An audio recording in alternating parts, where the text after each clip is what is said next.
Sentiu bé, no? Sentiu bé? Bé, ja hem arribat ací, hem arribat a aquest moment.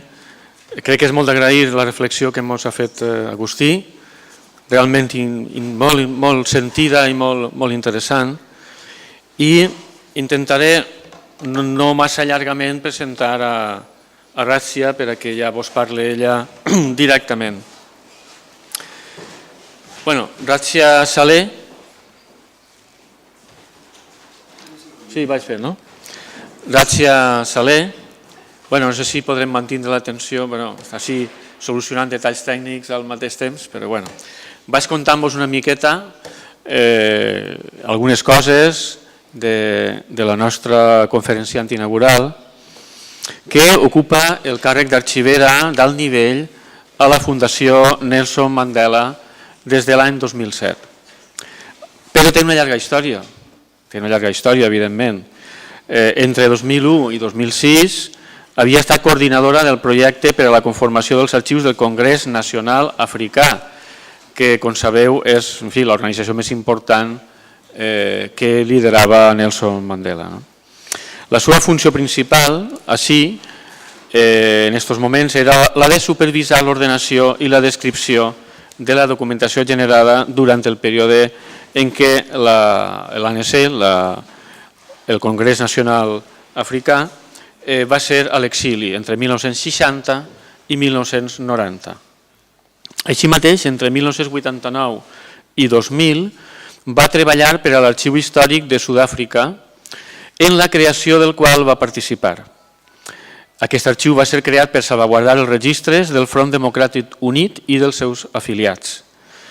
La UDF, este Front Democràtic Unit, va ser la principal institució contra l'apartheid que operava a l'interior de Sud-àfrica a la fi dels anys 80, quan la repressió era molt greu i viva. Mentre treballava per el SAHA, Razia es va adonar que l'arxiu era alguna cosa més que recopilar documents, que és un poc el que venim així a reflexionar. Per això va sol·licitar i va rebre una beca del British Council per fer un màster en gestió de documents i administració d'arxius a la School of Library, Archives and Information Studies de l'University College of London. Això era entre 1992 i 1993. També havia participat en el projecte d'imatge digital del DISA, una iniciativa nacional sud-africana de col·laboració per digitalitzar fonts primàries de Sud-àfrica amb un d'alt valor per a la investigació. També ha estat membre del Comitè Nacional de la Societat Sud-africana d'Arxivers, una associació com la nostra a nivell de tota Sud-àfrica, i també va ser militant de diferents organitzacions anti-apartheid. A l'octubre de l'any 1988 va formar part també de la delegació de la comunitat índia sud-africana, que sabeu que és una minoria molt important en Sud-àfrica, la minoria índia, de la qual forma part Razia. I això es va reunir per aquest motiu com a delegat de la comunitat índia en Lusaka, en Zàmbia. En l'any 85 i fins al gener del 88 també va treballar com a organitzadora i administradora del Congrés Indígena Transvaal fundat per Mahatma Gandhi en l'any 1903 i que va estar en els orígens de la UDF. També és membre de la junta directiva de la Fundació Ahmed Karada, un dels líders de l'anti-apartheid, i en el 2002 va ser coeditora del llibre Refiguring the Archive i en el 2009 The Men of Dynamite, Pen Portraits of M.K. Pioneers. I nada, Razia, I am explaining to my fellows that, of course, you are a high-level archivist, but at the same time, and not less important, you are a person compromised with ethic values that we try to put in value with this academic conference. And you have the turn.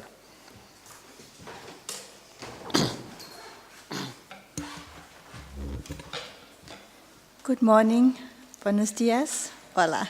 That's about as much Spanish that I know. So I'm afraid I'll be speaking in English and I hope you understand. I've also done a PowerPoint presentation, so it will make it a bit more accessible to you because English is not your first language.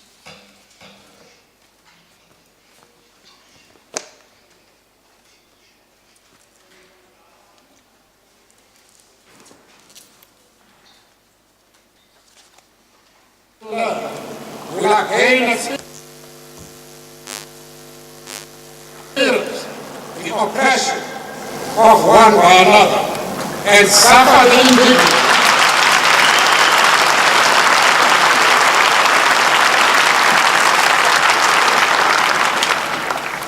And suffer the indignity of being the scum of the world. The sun shall never set on so glorious a human achievement. Let freedom reign. God bless Africa. I thank you. On 10th May 1994, Nelson Mandela was inaugurated as the first president of democratic South Africa. In his inaugural address, he declared to South Africa and the world that the oppressive system of apartheid had ended. This marked the beginning of a new era based on democracy, human rights, and the rule of law. I would like to explore three themes in this presentation, namely the relationship between archives and power, the role of archives in affirming the memories and stories of the marginalized, and the role of archives in informing the present struggles for justice and cohesion within the context of South Africa. At the outset, I will point out that although apartheid had ended in a formal sense in 1994, the legacies of apartheid persist so that there are continuities and discontinuities in the apartheid and post-apartheid eras. Apartheid was a system of institutionalized racial segregation in South Africa from 1948 that permeated all spheres, cultural, social, economic, and political. Its most defining characteristic was that there was separate and unequal access to recreational, health, and educational facilities, job reservations, and land for the four race groups identified with whites on top and Africans at the bottom, and with people with mixed race called coloreds and Asians in between. It was essentially a power relation with almost total control of a white minority over a black majority. Underpinning and bolstering the status quo, the apartheid government had created a militarized police state. This was necessary since the apartheid policies never gained traction with the majority of South Africans. And since the system was so blatantly unjust, opposition to it was fierce. Initially, protests were of a peaceful nature, with petitions, mass rallies, campaigns, international sanctions, and boycotts. However, as these attempts were met with increasing repression, opposition to apartheid took on sabotage and guerrilla warfare as a tactic by 1960. It was in this context that Mandela had emerged as a leader and chief protagonist of the struggle against apartheid. He was Commander-in-Chief of Umkhonto we Sizwe, the spear of the nation, which undertook its first act of sabotage on 16th December 1961. Apartheid as an ideology for almost half a century managed to exercise control over memory institutions and included a narrative that celebrated the rise to power of the Afrikaner. For those of you, Afrikaners are South African ethnic group who are descendant from 17th century, mostly Dutch, German, and French settlers, but consist of many other European groups as well. They settled in South Africa. The Afrikaners developed their own unique language and culture when they came into contact with Africans and Asians. The word Afrikaner means Africans in Dutch. The word boer, which means farmer in Afrikaans, is used interchangeably with Afrikaans. An example of this is that public holidays included 6 April, which was Founders' Day. It was the day that Jan van Riebeeck from the Netherlands arrived in South Africa in 1632. 31st May was celebrated as Republic Day, and 16th December was Day of Covenant, or the Day of the Vow, the day in which a small Afrikaner force defeated about 20,000 Zulus at the Battle of the Blood River. These were events that the majority of South Africans did not identify with and had negative connotations. Control also extended to the radio, TV, and media houses. Press censorship was applied, and history taught in black school was biased towards European and colonial history. Considerable resources, both financial and human, were thrown at these and other institutions, which ensured that whites in particular emerged at the top of the pile everywhere. It was this almost total hegemony in the ideological, economic, and social political sphere amongst the white electorate that the National Party was able to win every election from 1948 onwards until the demise of apartheid in 1994. However, even within the ruling white elite, there were pockets of resistance, with some whites actively resisting apartheid and joining in the struggle against apartheid.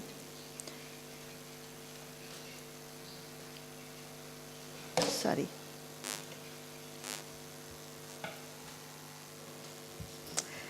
The era in apartheid is not the apartheid and apartheid is not too dissimilar to the military dictatorship that you experienced in Spain under General Franco. Those of you who lived during that era will remember the military tribunals that led to thousands being executed or imprisoned, the unions being outlawed, and only Catholicism was allowed. The Basque and Catalan language was banned, and a vast network of secret police was established to maintain power. It was only in 1975, after the death of General Franco, that democracy was established under constitutional monarchy. It was the marginalization of the majority of South Africans from the stories about South Africa's history, culture, and identity that Mandela was referring to when he said, "All of us have a powerful moral obligation to the many voices and stories, either marginalized or suppressed during the apartheid era." In September 2005. The following definition of marginalization, I think, is so apt if applied to the situation of Black South Africans under apartheid. Marginalization is what happens when a group of people is separated or actively excluded from the rest of society.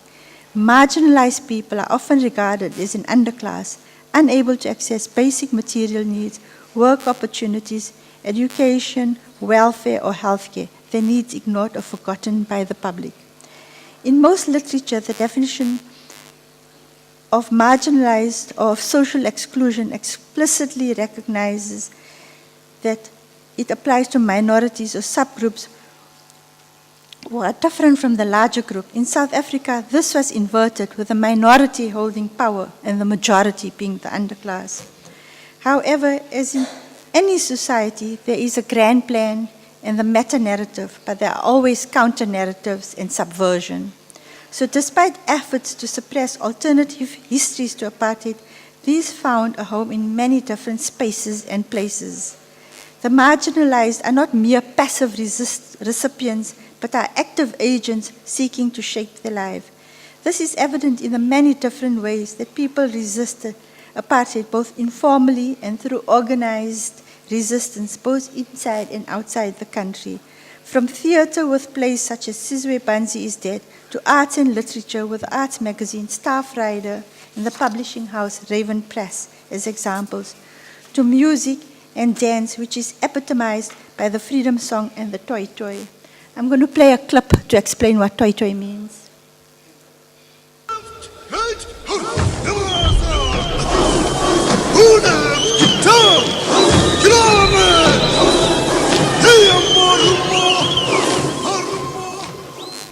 Now this is more of a dance than any particular type of music, but the Toi Toi is a staple of South Africa's expressive culture, particularly when it comes to protesting.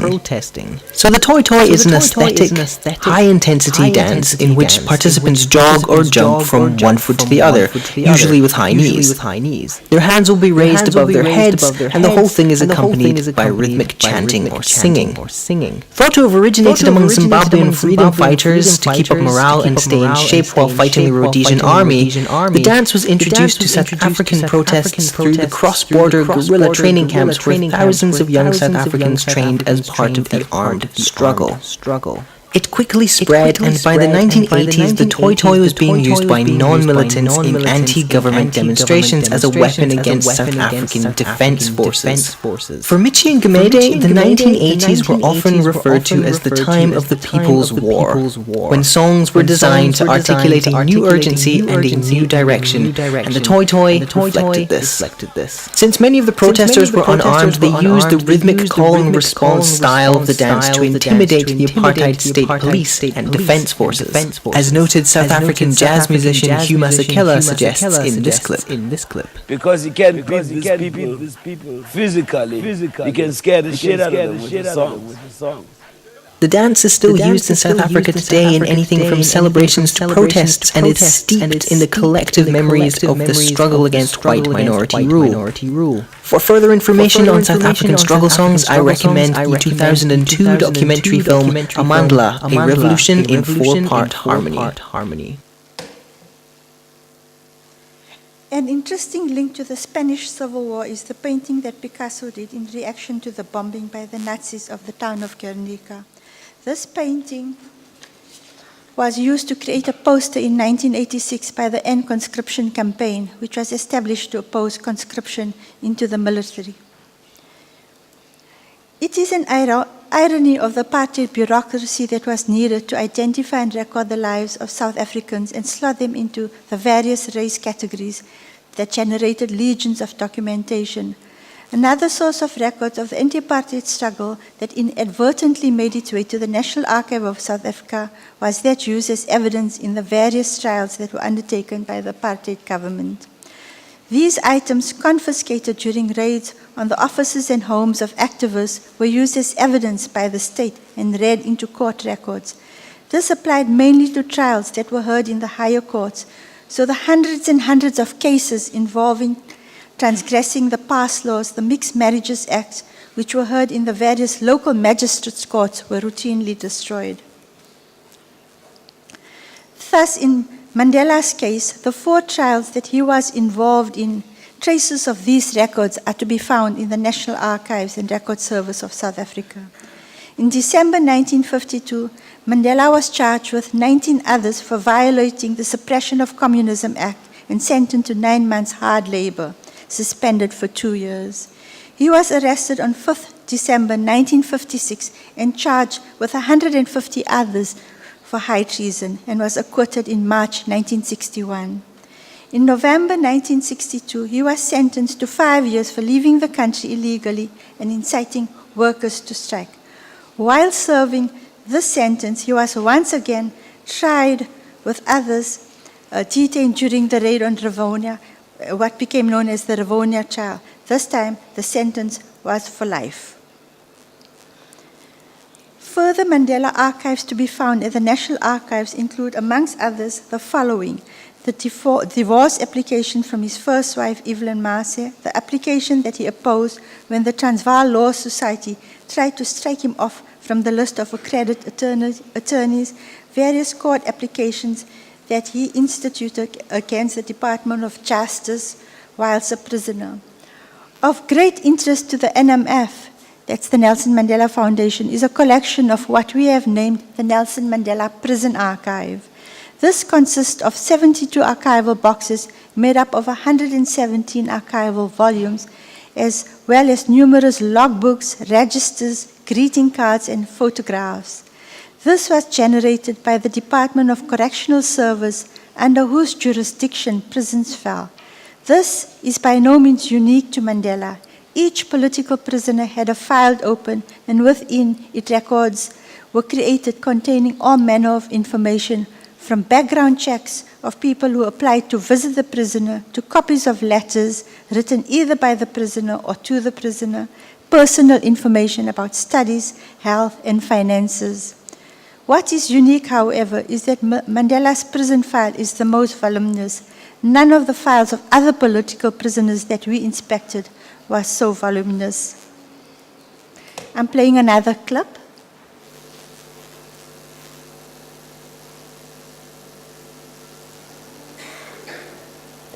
Sorry.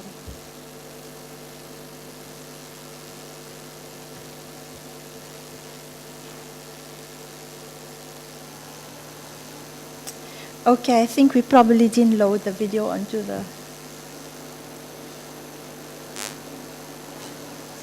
Next one. Okay, the clip I wanted to show you was taken from the Rivonia trial. It was recorded on a form of recording called Dictabelt, and by the 80s, the playback machine for the clip didn't exist.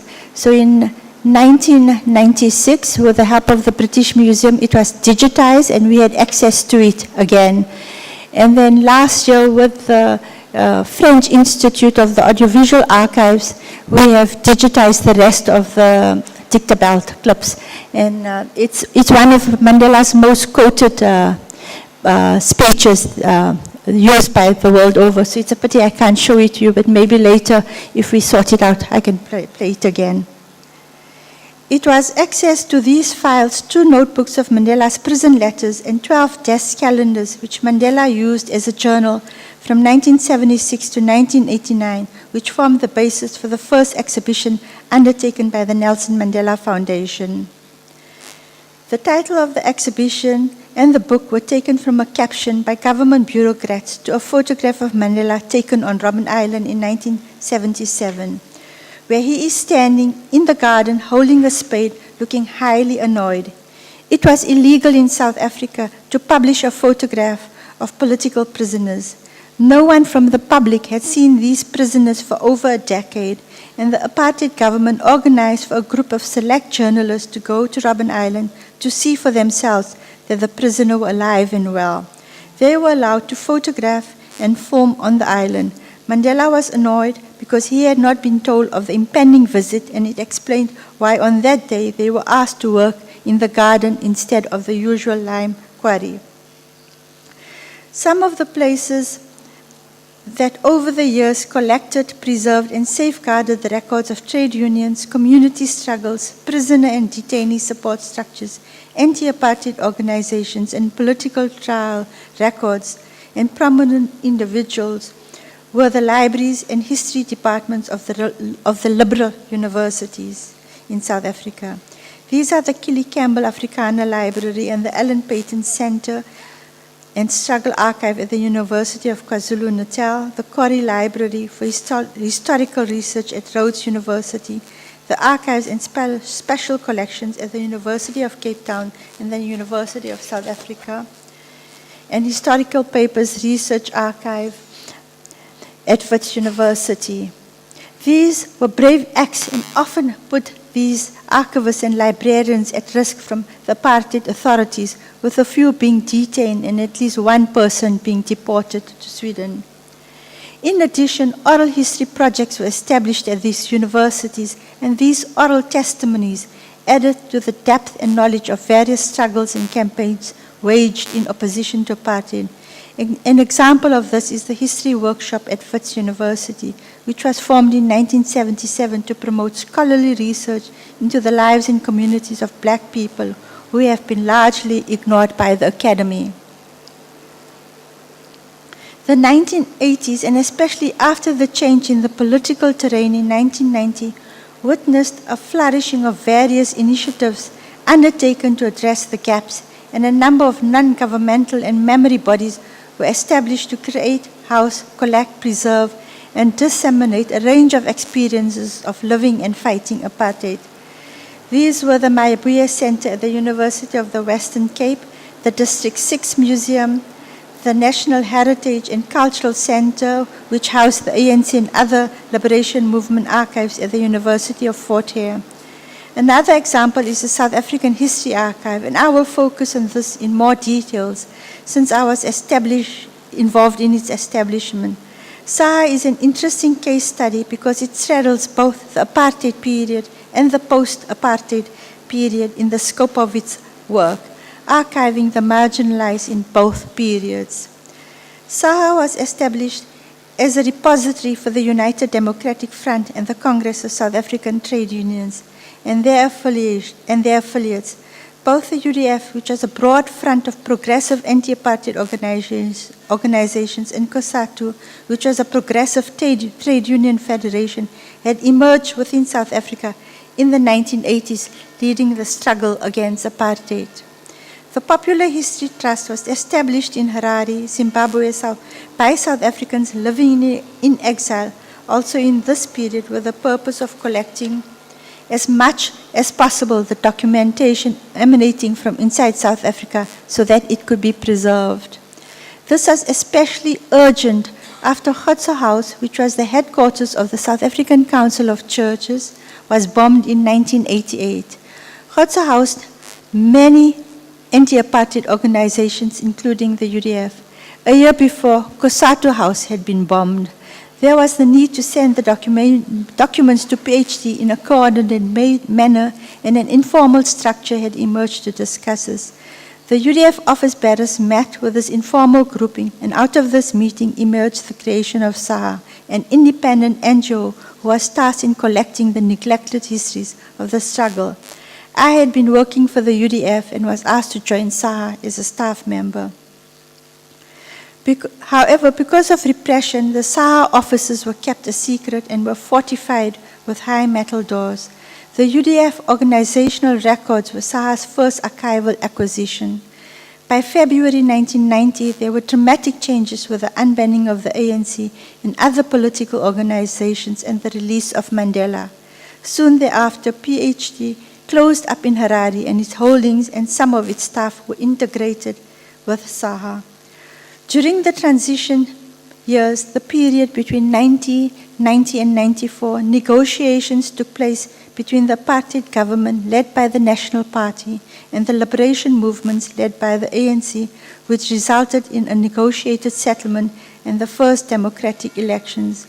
A consequence of this was that a number of anti-apartheid organizations closed down because of the changing political landscape. SAHA acquired most of these organizational collections and also undertook an oral history program. But by 1994, it experienced sustainability issues and relocated. An interesting initiative was the creation of the Gay and Lesbian Archive, initially as a sub-project of SAHA, but in 1997, it became independent.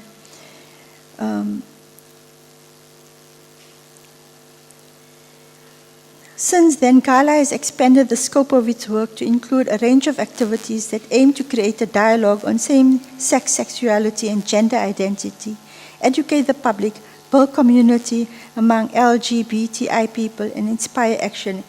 In 2007, GALA changed its name to Gay and Lesbian Memory in Action, while retaining the acronym GALA to better reflect this development.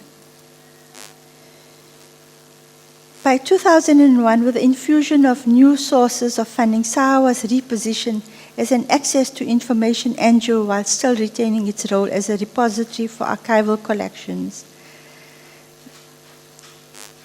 The Freedom of Information program is dedicated to using South Africa's promotion of access to information in order to extend the boundaries of freedom of information to build up an archive of materials received under the Act for public use.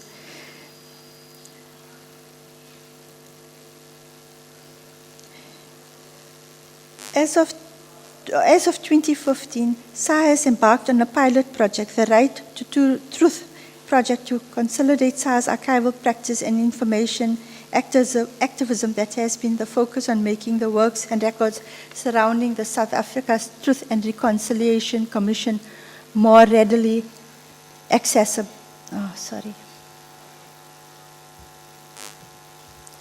One of the investigations undertaken by the TRC was to look into destruction of public records by the apartheid state.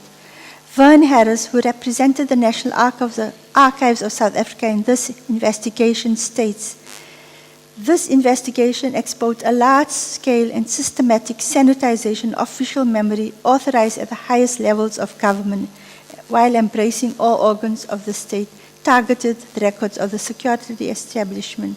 Between 1990 and 1994, huge volumes of public records were destroyed in an attempt to keep the apartheid state's darkest secrets hidden." He further elaborates that the TRC investigation revealed that all the records confiscated by the security police from individuals and organizations opposed to apartheid were destroyed before the 1994 general elections. The state also destroyed many other non-public records during the raids on and bombing of anti-apartheid structures and premises, both inside and outside the country. However, despite this destruction, records from various state structures, including the military and intelligence, have survived, and access to these have been the focus of much of Saha's prior work. Recently, this has been the focus of a colloquium held at VIII University titled Archives and Democracy. Is it time to free the apartheid-era archives, promoting open and transparent public record-keeping for democratic South Africa? Unlike the Stasi archives of the German Democratic Republic, these apartheid-era archives have never been opened, and all sorts of theories are advanced as to why this is so. Other state-funded post-1990 initiatives has been the Robben Island Museum, which was declared by UNESCO as a World Heritage Site. Robben Island is well known as a prison where many South African prisoners were incarcerated. Mandela had spent 18 years of his 27 years imprisonment there. The Hector Peterson Memorial Museum, situated in Soweto,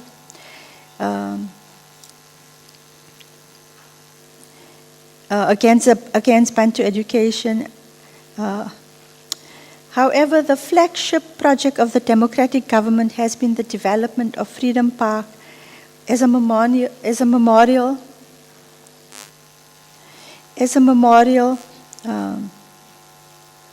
I'll just repeat. However, the flagship project of the democratic government has been the development of Freedom Park as a memorial to honor those who sacrificed their lives to freedom.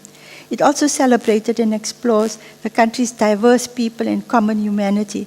It was launched on 1st June 2000. An interesting aspect is that Freedom Park is situated adjacent to the Voortrekker Monument, which was used as a bastion to Afrikaner nationalism and was created to celebrate the move to the hinterland by Afrikaners who fled the British colonial rule from 1835 onwards. Both these monuments sit side by side, and in 2016, an access road linking the two sites was reopened, making it possible to visit both sites easily. A joint statement by both bodies acknowledges that it is also a reaffirmation of the reconciliation initiatives that the two institutions have been implementing since 2006. The two institutions represent different facets of our collective history and heritage. So an important part of post-1994 history is that we do not deny the history of Afrikaner rule, but we see it as being part of our own history. I want to end by giving you a brief overview of the Nelson Mandela Foundation and the Center of Memory. Mandela was 75 years old when in May 1994 he became President of South Africa. Given his age, he was reluctant to take up this position, but when persuaded, agreed on one condition, that he will only serve one term. Therefore, in June 1999, at the end of his term, he did not stand for re-election. Soon thereafter, it was realized that although he was no longer President of South Africa, he was still quite active, undertaking a whole range of activities, especially trying to broker peace in Burundi, and needed a support staff and structure. The Nelson Mandela was therefore created as his post-presidential office, and for the next 5 years, its role and function supported Mandela's various interests and charitable endeavors. I'm going to play you a clip now. When I told one of my advisors a few months ago that I wanted to retire, he growled at me. Goat, you are retired. If that is really the case, then I should say, I now announce that I'm retiring from retirement. So when Madiba retired in 2004, the foundation then underwent a period in which it changed focus from being solely Mandela's post-presidential office to propagating his legacy through memory, dialogue, and legacy work, and to continue supporting Mandela's considerably scaled-down appointments. The physical space was also reconfigured to more appropriately accommodate these changes and was renamed the Nelson Mandela Center of Memory. Nelson Mandela's life spanned 9.5 decades. He was born in 1918 when South Africa was under British colonial rule and had dominion status.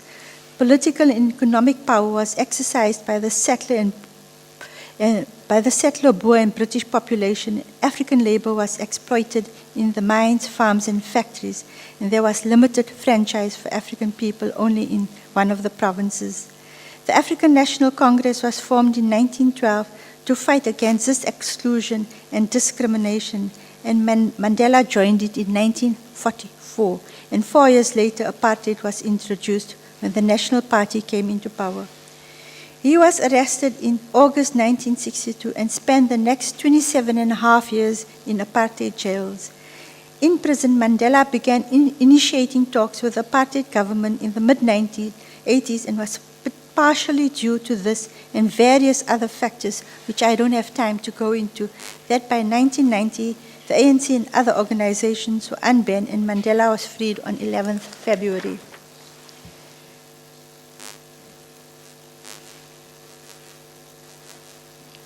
On 5th December 2013, Nelson Mandela passed away at his home in Johannesburg, situated not far from the Nelson Mandela Center of Memory.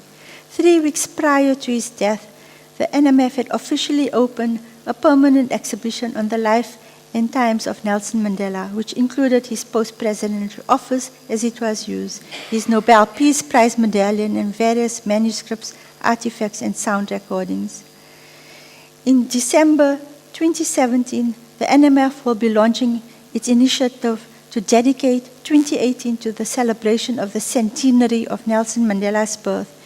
It will comprise a series of events dedicated to South Africa's greatest statesman and one of the world's most important moral icons.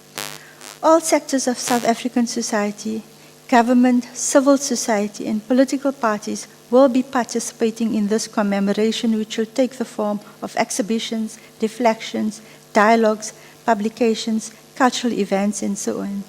These events must not simply constitute hagiography, but must also reflect of the critical issues and challenges confronting South Africa and the world in terms of the relationship between archives and power, the roles of archive in affirming memories and the stories of the marginalized, and the role of archives in informing present struggles for justice and cohesion.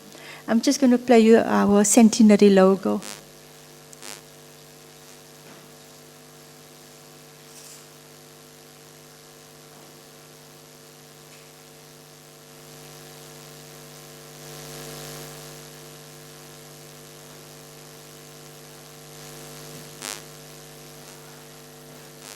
Thank you.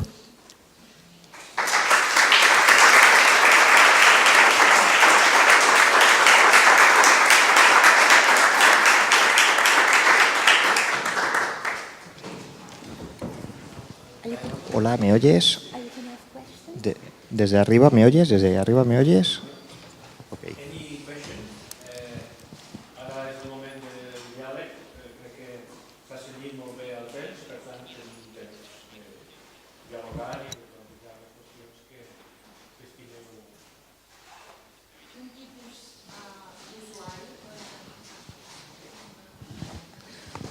Quin tipus d'usuari acudeix a la Fundació, si són investigadors, gent jove, estudiants, que volen saber què és el que va passar, quin tipus de públic tenen a la Fundació?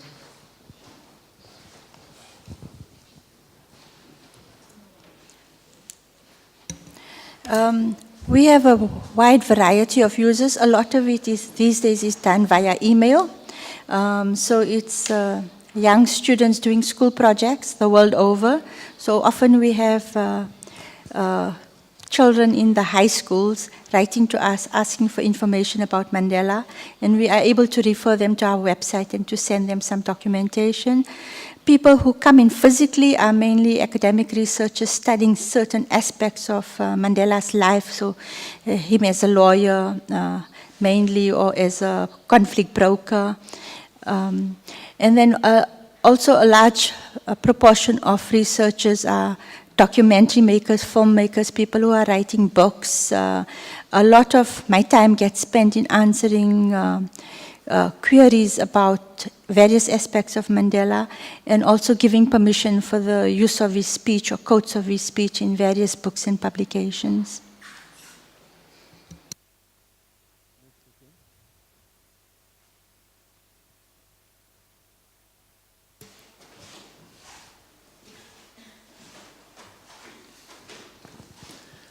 A veure de darrere si s'animem o no. A veure... Thank De you darrere very hi ha much. alguna qüestió? Ahí, vale. Pues ara, ara acaba tu i després va la de darrere. Thank you very much, Razia. Muchas gracias por la conferencia. Y a mí me gustaría hacer una reflexión, más que una pregunta. Una reflexión sobre la experiencia sudafricana en relación a la gestión, el interés por los documentos producidos por estos sectores marginados, por los oprimidos. Y eso lo vincularía mucho también al desarrollo de determinadas posturas en el mundo de la archivística, de la ciencia de los archivos.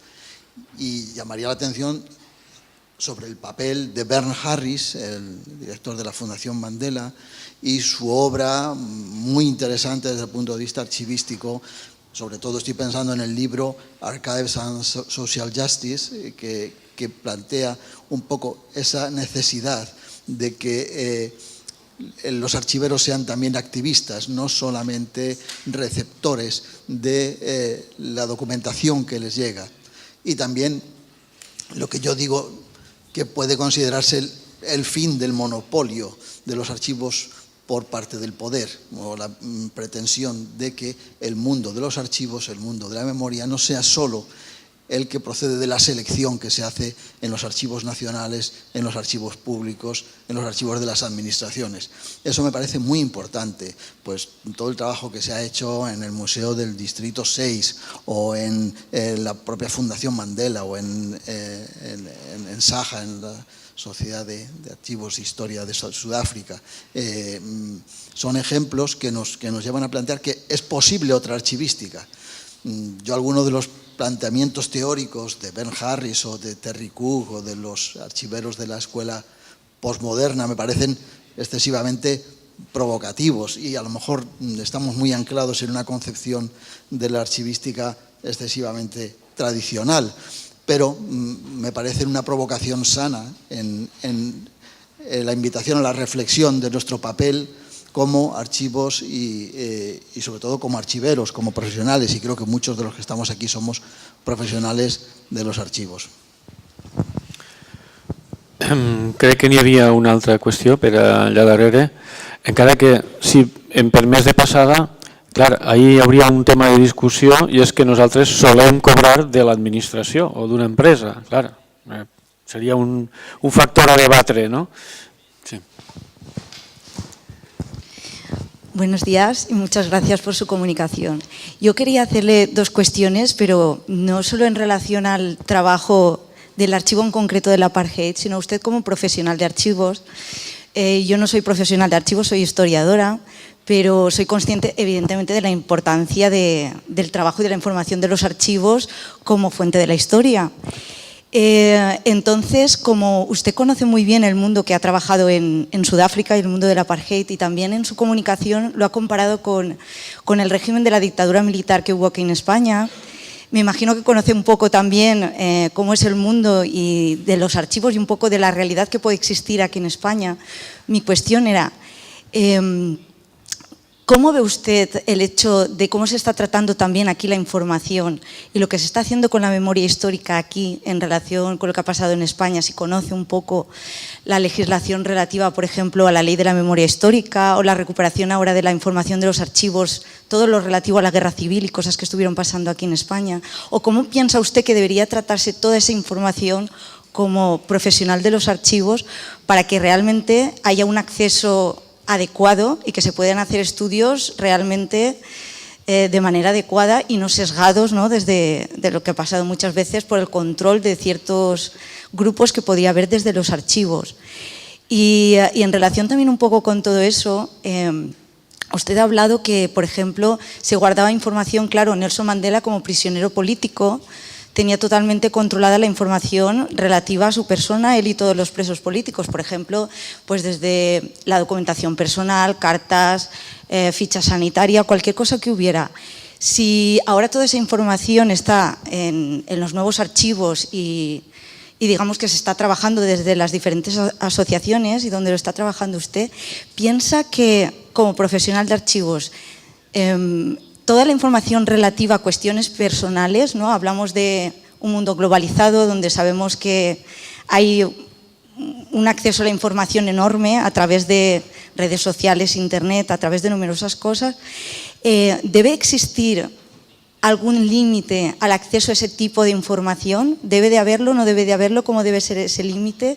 ¿Hasta qué punto, digamos, también en nombre de la investigación, de la historia y de la ciencia, debe haber, no sé, algún tipo de filtro a todo eso? Gracias. A collection of questions.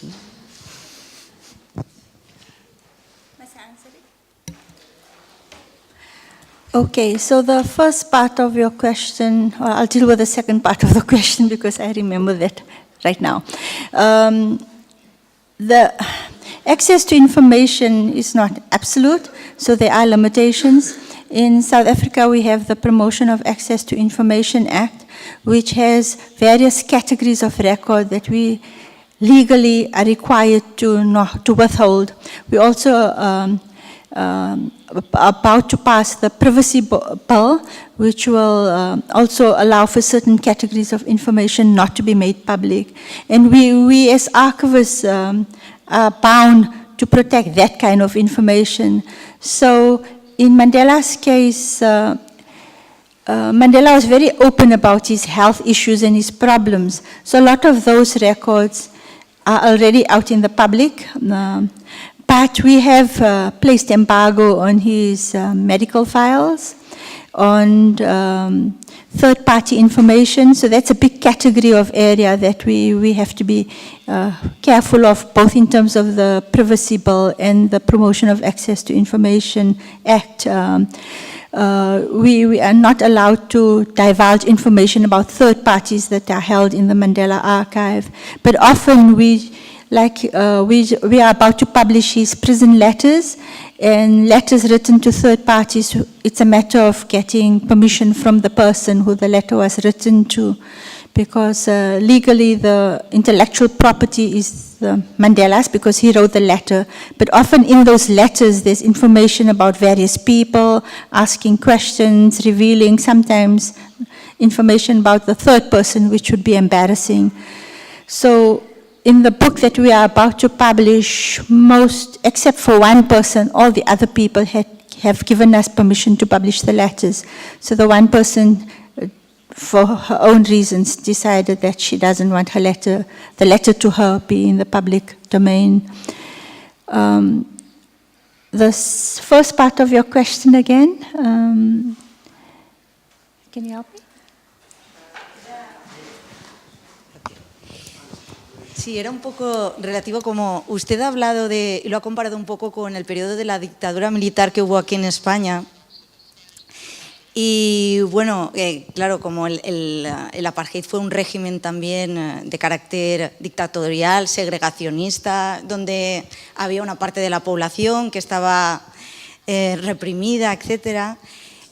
Claro, con el paso a la democracia en España, cambio de régimen, algo semejante a lo que sucedió en Sudáfrica, también se ha generado ahí un tipo de documentación que en parte, como pasó en Sudáfrica, habrá desaparecido, pero otra gran parte también se ha conservado. Y claro, si usted conocía un poco, ¿cómo cree, si comparando lo que ha sucedido, cómo se ha hecho en Sudáfrica la recuperación de toda esa memoria, de toda esa documentación, el trabajo que se está haciendo aquí también, si conoce un poco la legislación, al comparar los dos casos, ¿qué piensa usted hacia dónde o cómo debería hacer ¿Usted tiene alguna idea de cómo sería la mejor manera, ¿no?, de tratar toda esa información y de tratar... Aquí, por ejemplo, ha habido también un poco de polémica con la cuestión de abrir, por ejemplo, fosas de gente fusilada, porque yo considero que también arqueología es un archivo de la memoria, ¿no? ¿Cómo cree usted que se debería tratar toda esa información comparando los dos casos? Si a nivel... Igual a nivel internacional debería haber más consenso a nivel de cómo tratar y recuperar esa información, cosas que usted piensa que se han hecho bien, que se han hecho mal.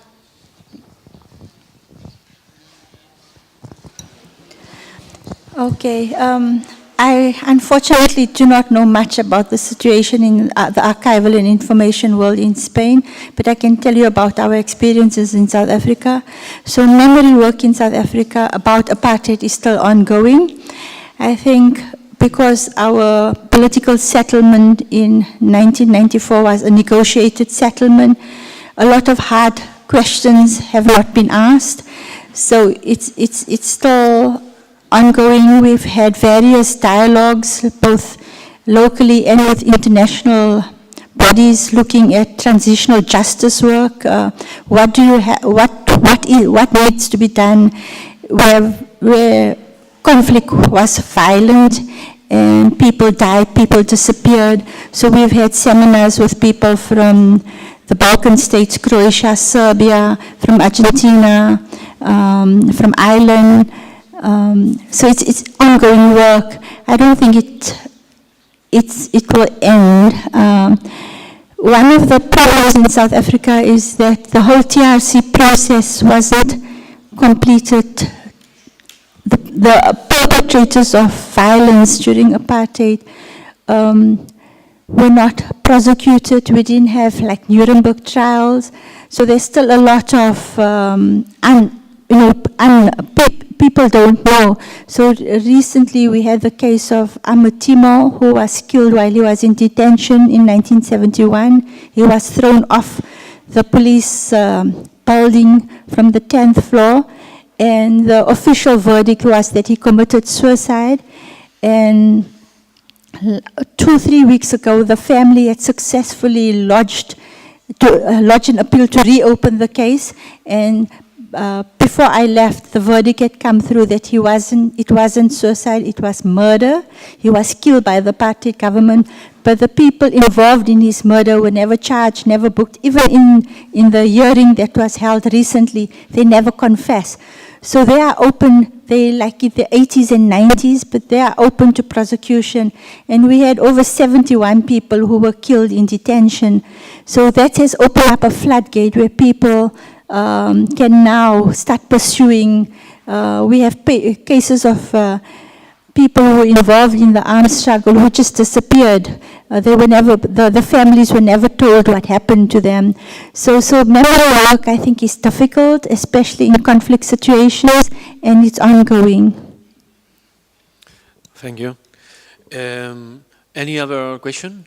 De todas formas, sobre esta cuestión se hablará bastante a lo largo del día, como me recordaba María José, es decir, Mar Baldó y otros ponentes seguro que van a tratar muy más en profundidad y más concretamente en España todas estas cuestiones. ¿Más preguntas? Sí, bueno, lo primero... ¿Alguna cuestión? Lo primero, darle las gracias por el trabajo realizado. Pues creo que tenemos la ponencia. Tenemos todavía 4 minutos hasta la media.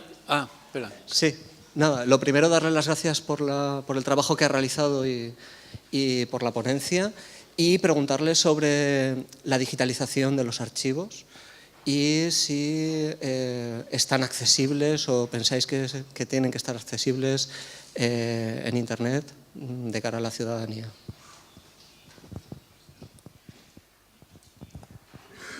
Digitalization.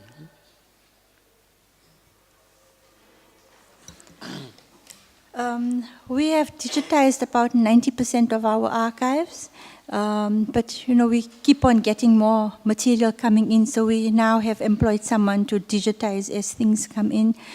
If you go on our website, there's a link called Digital Archive. A lot of it we did with the help of Google, but we are looking, we're busy cataloging and doing metadata capture. So we hope by the end of 2018, early 2019, we'll make that, the whole catalog and all the digitized material accessible via the web. Sí, alguna altra qüestió?